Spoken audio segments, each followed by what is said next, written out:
Jangan lupa subscribe di YouTube channel Metro TV News dan juga nyalakan notifikasinya. Perubahan aturan perjalanan hingga kini terus berubah dan dinamis, mulai dari aturan wajib PCR test hingga aturan jarak perjalanan 250 km. Aturan ini pun membuat bingung sejumlah pihak, tidak terkecuali para pelaku perjalanan jarak jauh. Untuk membahasnya kita akan berbincang langsung bersama dengan juru bicara Kementerian Perhubungan, Adita Irawati. Bu Adita, selamat siang. Selamat siang, Marvin. Ya, Bu Adita, ramai soal aturan 250 km, sedangkan ini sebenarnya sudah ada dalam surat edaran sebelumnya. Tapi kemudian akhirnya aturan ini dicabut. Apa menjadi pertimbangannya?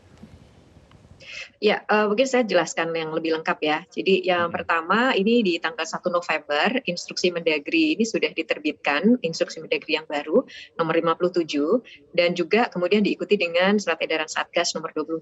Nah, seperti ketentuan transportasi sebelumnya, kami selalu merujuk kepada dua ketentuan ini.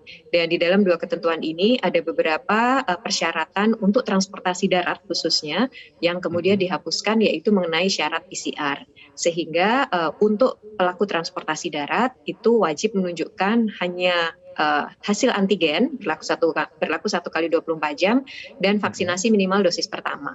Nah, terkait dengan jarak, ini jarak sebenarnya kami cantumkan di ketentuan sebelumnya itu untuk memberikan referensi kepada calon penumpang ya. Kira-kira jarak jauh itu berapa kilometer begitu. Jadi ini untuk mengkuantisir yang sebelumnya kualitatif sebagai jarak jauh, ingin kami berikan referensi. Namun demikian memang ini diterima dengan sangat bervariasi ya responnya oleh masyarakat. Jadi kemudian kami di ketentuan yang baru kami kembalikan lagi sebagai jarak jauh, dengan catatan jarak jauh ini tidak termasuk aglomerasi yang meskipun lintas kota dan lintas kabupaten maupun provinsi, tapi itu perjalanan rutin yang dikecualikan dari syarat-syarat wajib tadi. Begitu kira-kira Mas penjelasannya. Bu Adita, kalau kita bicara soal hierarki otorisasi aturan begitu ya, sebenarnya batasan keputusan dari Kemenhub, Kemendagri, dan Satgas itu seperti apa agar masyarakat pun juga bisa tercerahkan bahwa oh ini keputusan mana, dari kementerian mana begitu? Ya, sebenarnya ini justru kita melihat adanya satu koordinasi yang baik ya, karena ada satu rujukan ketentuan yang kemudian menjadi referensi bagi beberapa kementerian dan lembaga. Kalau dilihat di Instruksi Mendagri ini, meskipun memang ditujukan kepada pemerintah daerah, namun demikian di dalam poin-poinnya ada aturan-aturan sektor ya, termasuk di situ sektor transportasi mengenai syarat perjalanan dan kapasitas angkutan umum. Nah, disinilah kami merujuk ke situ ya, dan juga tentang ketentuan syarat perjalanan yang terkait dengan syarat kesehatan. Ada di Instruksi Mendagri maupun juga di Surat Edaran Satgas. Dan kalau dilihat umumnya semuanya adalah satu yang konsisten yang saling melengkapi gitu ya. Nah, oleh karenanya kami menjadikan keduanya ini sebagai rujukan. Sekali lagi Kementerian Perhubungan ini tugas dan fungsi utama sebenarnya menyediakan infrastruktur dan layanan transportasi dari sisi moda dan prasarananya ya. Sementara dalam situasi pandemik ini kan ada syarat kesehatan yang ini harus dipenuhi oleh calon penumpang. Nah, disinilah kami sebagai kementerian yang tidak punya domain dalam kesehatan merujuk kepada dua ketentuan tadi, Marvin. Nah, makanya kalau dilihat sebenarnya syarat-syaratnya kita tidak pernah keluar dari apa yang sudah ditetapkan di dalam dua instrumen tadi, begitu.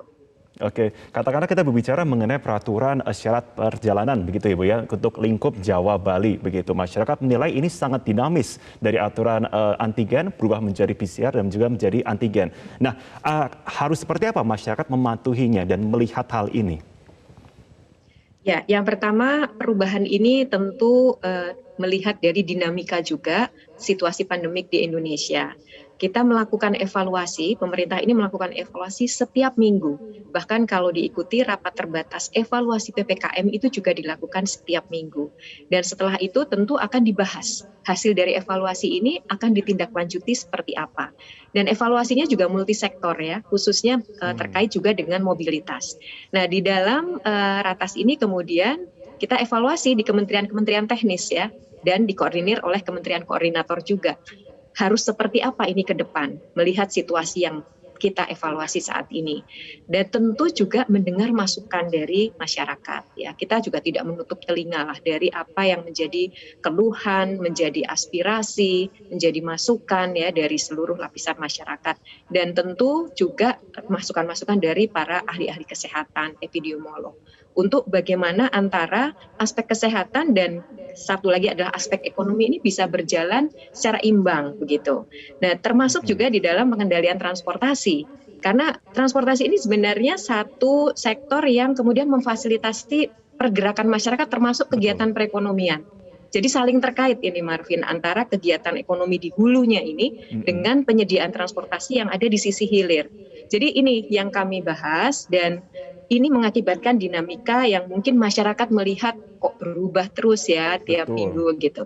Karena ini sebenarnya adalah bagian dari bagaimana kita selalu menyesuaikan diri dengan situasi pandemi. Dan tujuan akhirnya sebenarnya sekali lagi adalah kita mencegah terjadinya perluasan kasus COVID di Indonesia. Dan tadi sudah disampaikan bahwa ya saat ini kita dianggap cukup berhasil mengatasi pandemik dengan turunnya kasus dari hari ke hari.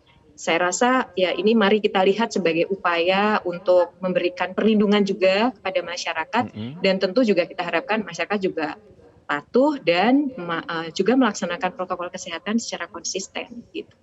Oke, ketika kemudian ada keputusan atau kita bicara mengenai usulan dari Kementerian Perhubungan begitu yang akan disampaikan kepada masyarakat. Nah, apakah usulan ini akan bisa langsung diputuskan oleh pihak Kementerian Perhubungan atau ini harus melalui screening langsung dari Satgas?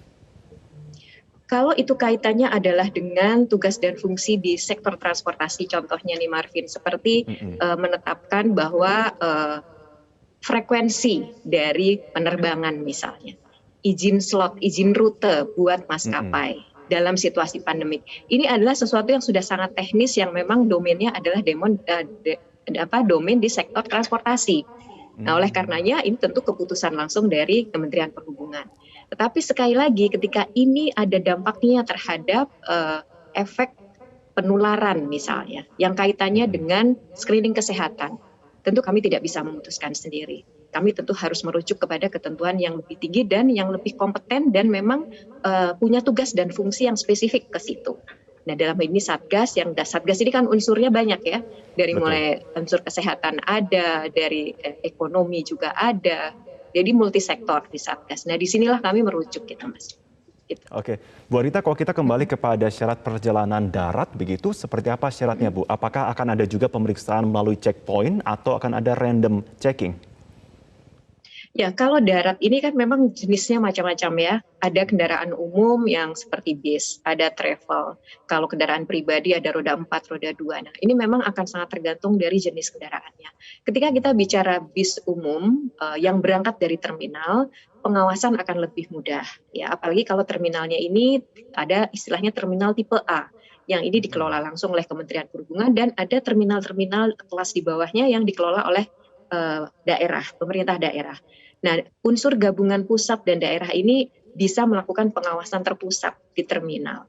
Namun demikian ya kita sadari bahwa banyak bis juga yang tidak berangkat dari terminal, mungkin dari poolnya sendiri atau dari mengambil penumpang di pinggir jalan. Nah, ini yang sedang kami tertibkan ya, Marvin, agar bis-bis ini juga tetap bisa berangkat dari satu titik yang mudah dilakukan pengecekan.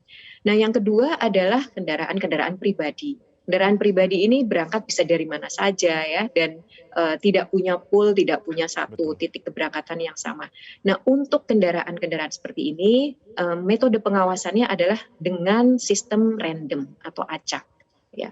Dan ini kita nanti akan identifikasi titik-titik yang memang biasa disinggahi atau menjadi tempat pemberhentian seperti misalnya rest area. Atau nanti ada titik-titik jembatan timbang yang dimiliki oleh Kementerian Perhubungan, mungkin nanti juga akan bisa disiapkan. Tetapi yang paling penting adalah tidak mungkin dilakukan sendiri oleh Kementerian Perhubungan. Ada unsur gabungan, termasuk di sini TNI, Polri, dan Satgas daerah, juga Dinas Perhubungan di daerah. Begitu yang akan dilakukan. Baik, terima kasih juru bicara Kementerian Perhubungan Ibu Arita Irawati Suryabang bersama kami dalam Metro Siang. Selamat siang Ibu, terima kasih. Terima kasih.